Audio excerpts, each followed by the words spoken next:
তার আগে শেষ মুহূর্তের যে প্রস্তুতি আপনি দেখতে এসছেন এবং এখনই অনেকে আসতে শুরু করেছে জেলা থেকে, যেটা শোনা যাচ্ছে, কি বলবেন? লুটেরাদের বিরুদ্ধে খেটে খাওয়া মানুষের লড়াই, তারই একটা অংশ হচ্ছে ব্রিগেড।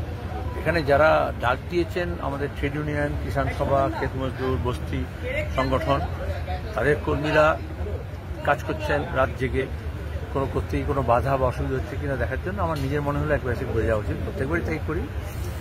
তা করছেন রাতভর সাহেবের মাঠ সাহেবের চারদিকটা এসে ঢুকি বলল, উৎসাহ এমন আছে যে এই প্রথম ইতিমধ্যে মাঠ সাজানোর কাজ প্রায় হয়ে গেছে, কমপ্লিট। ডেকোরেটার কাজটা বাকি করছে, মাইকেল ওপরে কাজ করছে।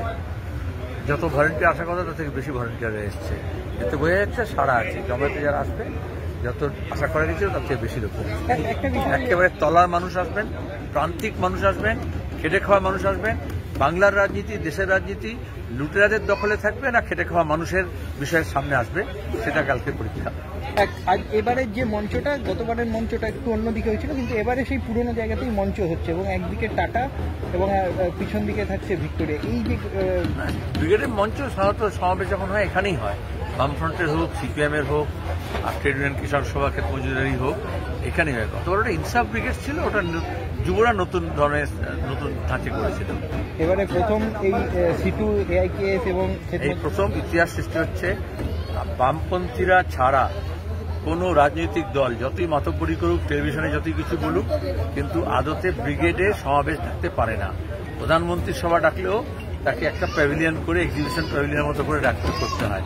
কিন্তু এরকম ভরা মাঠে, খোলা মাঠে, এইরকম এপ্রিল মাসে ব্রিগেড ডাকার সাহস একমাত্র বামপন্থী সংগঠনগুলো করতে পারে, বিশেষত খেটে খাওয়া মানুষ যারা সারা বছর ধরে মাঠে, ইট ভাটায়, রাস্তায়, কলে, কারখানায়, খনিতে যারা কাজ করছে, ঝড়ে জলে, বৃষ্টিতে, রোদে, তারাই এসে মাঠ ধরতে পারে। 26,000 যে শিক্ষক যারা চাকরি হারা হয়েছেন তাদেরকেও আপনার অবশ্যই, যে সমস্ত আজকের দিনের বাংলা এবং দেশে যেগুলো প্রাথমিকতার ভিত্তিতে যে বিষয়গুলো আছে সবই আসবে। এতজন শিক্ষকের চাকরি যাওয়া, তার সঙ্গে দাঁড়িয়ে যারা যোগ্য আজও তালিকা ঠিক করতে পারছে না এবং স্কুল সার্ভিস কমিশন কোনো জবাব দিতে পারছে না।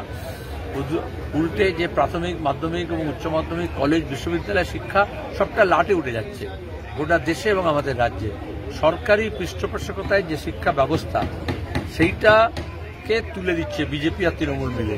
সুতরাং প্রাইভেট ইউনিভার্সিটি থাকবে, বিদেশি ইউনিভার্সিটি থাকবে, বড় বড় দোকান থাকবে, শোরুম থাকবে, কিন্তু আমার তোমার মতো ঘরের ছেলেমেয়েরা যারা আমরা পড়াশোনা করেছি, সরকারি পৃষ্ঠপোষকতায় যদি বিদ্যালয় শিক্ষা না থাকে, তাহলে একটা বড় অংশের মানুষ অশিক্ষিত থেকে যাবে, শিক্ষা থেকে বঞ্চিত হবে।